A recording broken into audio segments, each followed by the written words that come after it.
talk of drilling our way out of the energy crisis, it begs the question, how much would we save if we started drilling tomorrow? A new government report says we'd save 2 cents a gallon 10 years from now. Hardly makes enough difference in the skyrocketing price Americans are paying at the gas pump.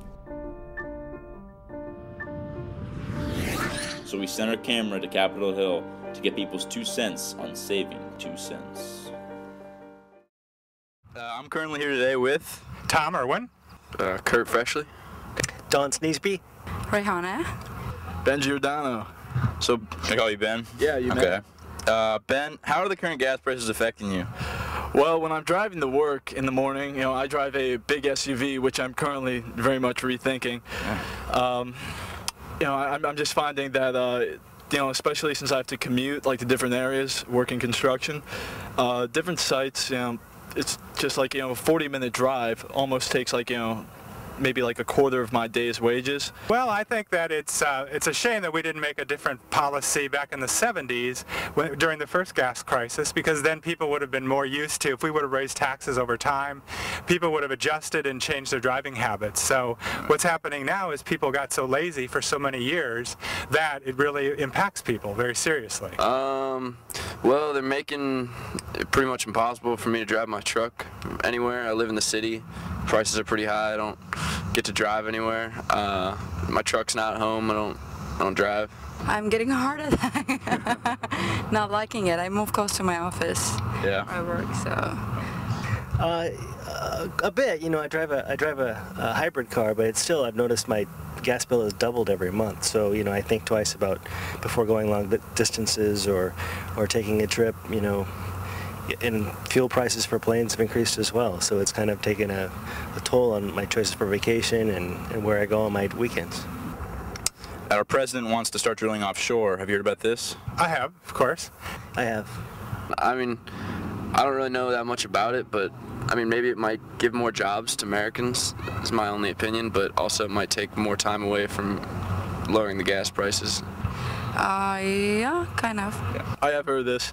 My opinion on this matter is slightly mixed. I feel like I need to do some more research into it, but it sounds like to actually find some results, like to actually have results from this, would take many more years. And the problem is that Americans are looking for a quick and easy fix, which I don't really think is feasible at this moment. We really have to, I think a better approach would be coming in at the taking the oil companies on and actually, like, challenging them with the gross amounts of money that are being taken in with no regard for the just American public. Okay. So then you've heard about how if we started drilling offshore today, we wouldn't see a price drop at the pump for another 10 years. Yes. No, I didn't know that. I have. Yes, and I agree with that as well. Okay. There is not a short-term solution to the current crisis.